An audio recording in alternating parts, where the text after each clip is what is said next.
Hello students, আশা করি তোমরা সবাই ভালো আছো। তো আজকে আমি তোমাদের সাথে শেয়ার করব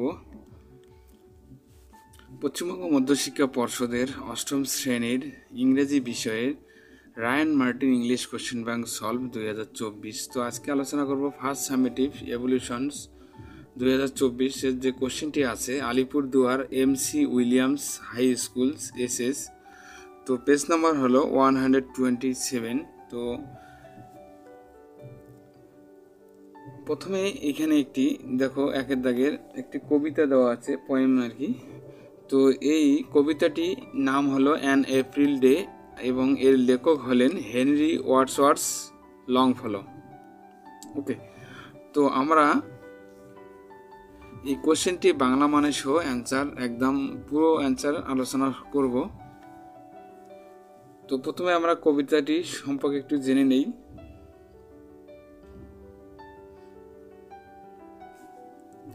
When the warm sun, যখন উষ্ণ সূর্য, that brings seed time,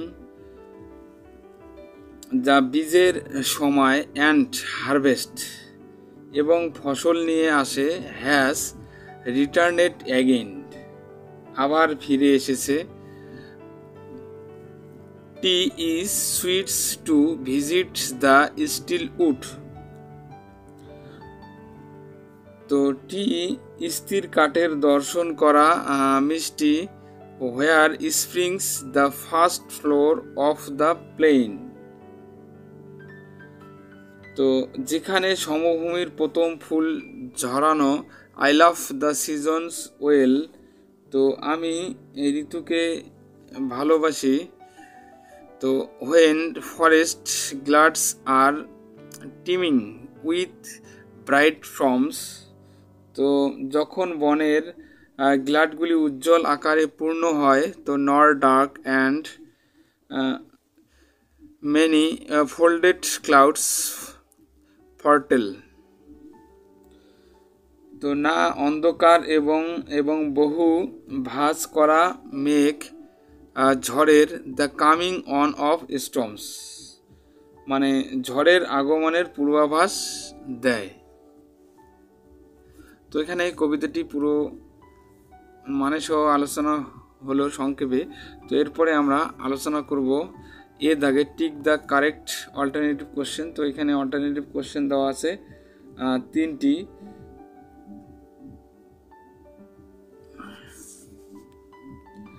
তো আমরা এই অল্টারনেটিভ কোশ্চেন তিনটি যে সঠিক উত্তরগুলি আছে সেগুলো আবার আমরা নির্বাচন করব। ওকে, তো এ দাগের দেখো 1 নম্বর question, when the warm sun has returned again it is nice to, তো যখন আর কি উষ্ণ সূর্য আবার ফিরে আসে তখন কি ভালো লাগে, তো রাইট দ্য আনসার হবে C, visit the still wood. Okay, তো বন্ধুরা এরপরে আমরা আলোচনা করব 2 দাগের the warm sun shines in, তো উষ্ণ সূর্য জ্বলজ্বল করে কোন সময়, তো অ্যাটম শরৎকালে, না উইন্টার শীতকালে, না স্প্রিং বসন্তকালে, না সামার গ্রীষ্মকালে, তো সঠিক উত্তর হবে স্প্রিং। ওকে, তো এরপরে আমরা 3 দাগের আলোচনা করব the poets loves the seasons well when forest glades teems with, কবি সেই ঋতুকেই ভালোই বাসেন যখন বনের জলরাশির সাথে সেটা মিশে যায় আর কি, তো এটা সঠিক উত্তর হবে বি, ব্রাইট ফ্রমস। ওকে, তো এরপরে আমরা আলোচনা করব বি দাগের, তো অ্যান্সার দ্য ফলোইং কোশ্চেন্স। তো নাম্বার 1, তো হুই is the poet of the অ্যাভভ poem, তো উপরের কবিতাটির কবিকে, তো এখানে কবি হলেন, তো এই কবিতাটি হলো অ্যান এপ্রিল ডে, তো এবং কবি হলেন হেনরি ওয়ার্ডসওয়ার্থ লংফেলো। ওকে, তো এরপরে নাম্বার 2 কোশ্চেনটি দেখো, why is it sweet to visit the still wood during spring time, okay, বসন্তকালের স্থির কাঠ পরিদর্শন করা কেন মিষ্টি, তো এখানে দেখো in spring time comma the trees which had lost their leaves get back their leaves, তারপরে কমা দেবো and the trees becomes brighter, so it is sweet to visit wood in spring. Okay.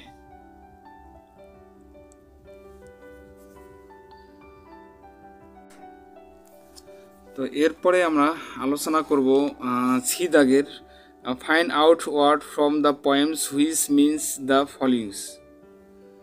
তো কবিতা থেকে আর কি শব্দটি খুঁজে বের করুন যার অর্থ নিম্নলিখিত। তো কাল্টিভেশন মানে তো চাষ আর কি, তো চাষের সঙ্গে যুক্ত আর কি হারভেস্ট, ওকে, ফসল আর কি। তো এরপরে আমরা আলোচনা করব গ্রামার অ্যান্ড ভোকাবুলারি। তো এখানে 2 দাগে দেখো feel in the blanks with suitable article. তো এখানে আমরা আর্টিকেল বসাবো। তো আলিপুর দুয়ার MC উইলিয়ামস স্কুল ইজ, এখানে দা হবে দা SS স্কুল, ওকে। তারপরে 2 নম্বরটাও দা হবে the rice are not always happy, okay. তো এরপরে আমরা আলোচনা করব 3 দাগের fill in the blanks with appropriate prepositions. তো এখানে দেখো 3 1 নম্বর কোশ্চেনটি দ্য রাইস ম্যানস লাভড, তো এখানে অ্যাড হবে অ্যাডস দ্য পুয়ার। তো তারপরে 2 দাগে দেখো দ্য ডগস জাম্পেড, তো এখানে কী বসাবো আমরা ওভার দ্য ফেন্স, ওকে। তো প্রথমে আমরা এখানে দেখো অ্যাড বসালাম, তারপরে ওভার বসালাম। তো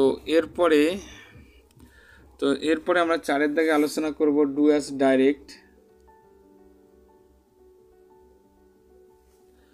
তো এখানে দেখো they have been playing for 3 hours, তারা 3 ঘন্টা ধরে খেলছে। তো identify the tense of the sentence তৈরি করবো এটাকে। তো আমরা লিখতে পারি they were been playing since 3 hours, okay. তো নেক্সট 2 নম্বরটি দেখো her handwriting is legibles, তো writes the antonyms of the under words the using appropriate prefix। তো আমরা প্রিফিক্স এটাকে যুক্ত করব। তো হার হ্যান্ড রাইটিং ইজ, তো এটা আমরা IL আর কি ইল যুক্ত করে দিলাম, ইললেজিবল, ওকে, ইললেজিবলস। তো এরপরে দেখো 3 নম্বর আই। তো আই এর পর আমরা কি বসাবো এখানে I will be poor but I am honest, okay. তো এরপরে আমরা 4 দাগে আলোচনা করব make a meaningful sentence with the words to foretell. তো এখানে ভবিষ্যৎবাণী শব্দটি দিয়ে একটি অর্থপূর্ণ বাক্য তৈরি করতে হবে।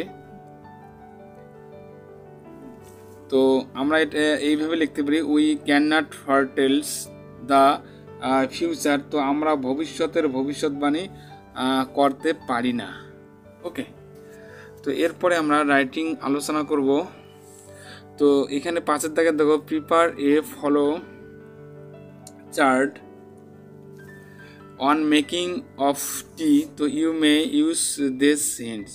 তো এখানে কিছু পয়েন্ট দেওয়া আছে, এই পয়েন্টের উপর ভিত্তি করে আমরা চা কিভাবে তৈরি করা যায় তো সেটা নিয়ে আলোচনা করব। তো এখানে পয়েন্টগুলি প্রথমে আলোচনা করি। মোস্ট পপুলার ড্রিঙ্ক, ওকে, মানে সর্বাধিক জনপ্রিয় পানীয় আর কি, সর্বাধিক জনপ্রিয় এটা পানীয়। তো ওয়াটার মেজার্ড, তো জল পরিমাপ করতে হবে প্রথমে। তারপরে বয়েল ইন এ কেটেল, তারপরে একটি কেটলিতে সিদ্ধ করতে হবে বা জলটাকে আর কি ফুটাতে হবে। তো টি লিভস, তারপরে চা পাতা দিতে হবে, সুগার অ্যাডেড, তারপরে চিনি যোগ করব। তারপর বয়েলড ফর সামটাইমস, তো কিছু সময়ের জন্য সেটাকে সিদ্ধ করতে হবে। তারপরে স্ট্রেনেড অ্যান্ড সার্ভ, তো ছেঁকে এবং সেটা পরিবেশন করা। তো এখানে কিছু পয়েন্ট আছে, এই পয়েন্টের উপর ভিত্তি করে আমরা কীভাবে চাই। তো আমরা প্রথমে পয়েন্ট লিখবো এইভাবে। তো প্রসেস অফ মেকিং টি, তো তারপরে দেখো এইভাবে অ্যান্সার লিখবো tea is a kind of energy giving drink, তো চা এক ধরনের শক্তি প্রদানকারী পানীয়। তো তারপরে দেখো it is prepared easily at home through some simple steps, তো এটি কিছু সহজ পদক্ষেপের মাধ্যমে বাড়িতেই সহজে প্রস্তুত করা যায়। তো এরপরে at first some cold water is poured into a kettle. তো প্রথমে একটি কেটলিতে কিছু ঠান্ডা জল ঢেলে নেওয়া হয়। তো তারপরে next the kettle is put on the oven to boils the water until the vapour comes out.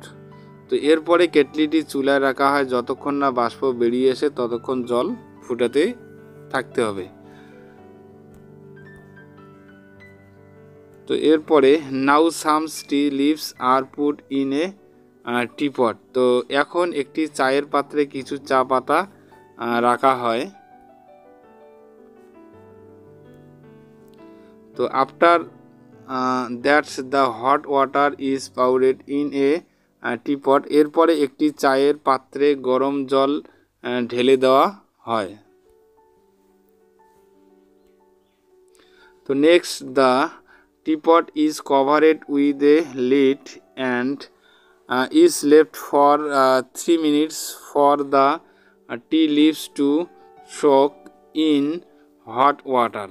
ওকে, তো এরপরে চা পাতাটি একটি ঢাকনা দিয়ে ঢেকে দেওয়া হয় এবং চা পাতাগুলি গরম জলে ভিজানোর জন্য 3 মিনিটের জন্য রেখে দেওয়া হয়।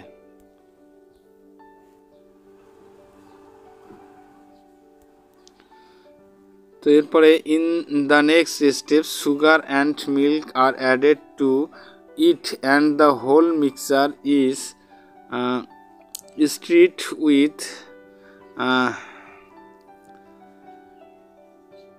এ টি স্পুনস। তো পরের ধাপে এতে চিনি ও দুধ যোগ করে পুরো মিশ্রণটি চা চামচ দিয়ে নাড়াতে হবে, মানে নাড়তে থাকতে হবে। তো finally it is poured into cups through a strainer. Now tea is ready to serve. তো অবশেষে এটি একটি ছাঁকনির মাধ্যমে কাপে ঢেলে নেওয়া হয় এবং এখন তো চা পরিবেশনের জন্য প্রস্তুত করা হয়। ওকে, তো আমরা এভাবে একটি চা তৈরি করার প্রসেসিং লিখতে পারি।